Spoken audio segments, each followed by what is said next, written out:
Online പെൺവാണിഭത്തിൽ പെൺകുട്ടികളെ വിദേശത്തേക്കും കടത്തി. പ്രതികളിൽ ഒരാളായ അക്ബറാണ് ഇവരെ ഗൾഫ് രാജ്യങ്ങളിലേക്ക് കടത്തിയത്. ചുംബന സമരത്തിന്റെ വക്താക്കളായ രാഹുൽ പശുപാലനും ഭാര്യ രശ്മി നായരും മുഖ്യപ്രതികളായ ഓൺലൈൻ പെൺവാണിഭ കേസിൽ നിർണായക കണ്ടെത്തലാണ് അന്വേഷണ സംഘം നടത്തിയിരിക്കുന്നത്. ഓൺലൈൻ പെൺവാണിഭ സംഘം പെൺകുട്ടികളെ പെൺവാണിഭത്തിനായി ഗൾഫ് രാജ്യങ്ങളിലേക്ക് കൊണ്ടുപോയെന്ന് ക്രൈംബ്രാഞ്ച് കണ്ടെത്തി.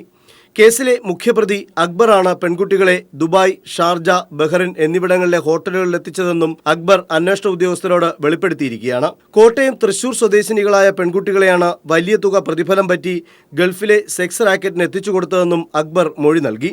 രാഹുൽ പശുപാലനും രശ്മി നായരും തെരഞ്ഞെടുത്തു നൽകിയ പെൺകുട്ടികളെയാണ് ഇത്തരത്തിൽ ഗൾഫിൽ എത്തിച്ചത്. ഓൺലൈൻ പെൺവാണിഭത്തിന്റെ സാങ്കേതികവിദ്യ സമ്മാനിച്ചതും പരസ്യപ്പെടുത്തി ബിസിനസ്സിന് ആക്കം കൂട്ടിയതും കഴിഞ്ഞ ദിവസം അറസ്റ്റിലായ ജോഷി എന്ന അച്ചായന്റെ മകന്റെ സുഹൃത്തായ അനൂപാണെന്നും അന്വേഷണ സംഘം കണ്ടെത്തി.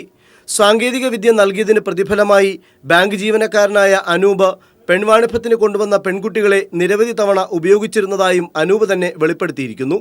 പെൺകുട്ടികളുടെ വിവിധ രൂപത്തിലുള്ള ഫോട്ടോകൾ, പ്രായം എന്നിവ വിശദീകരിച്ചാണ് ഫേസ്ബുക്ക് സൈറ്റ് ഉണ്ടാക്കിയത്. നിരവധി പെൺവാണിഭ കേസുകളിൽ പ്രതിയായ ജോഷിയെ കസ്റ്റഡിയിൽ വാങ്ങി ക്രൈംബ്രാഞ്ച് വിശദമായി ചോദ്യം ചെയ്യും. ഇതിനു പുറമെ കോടതിയിൽ നിന്നും കസ്റ്റഡിയിൽ വാങ്ങിയ 12 പ്രതികളെ വിവിധ സ്ഥലങ്ങളിൽ എത്തിച്ച് വീണ്ടും തെളിവെടുക്കുകയും ചോദ്യം ചെയ്യുകയും ചെയ്യുമെന്ന് അന്വേഷണ ഉദ്യോഗസ്ഥർ അറിയിച്ചു.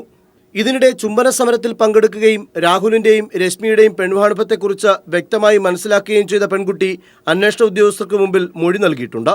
Sunil Arumanoor, news bureau, Thiruvananthapuram.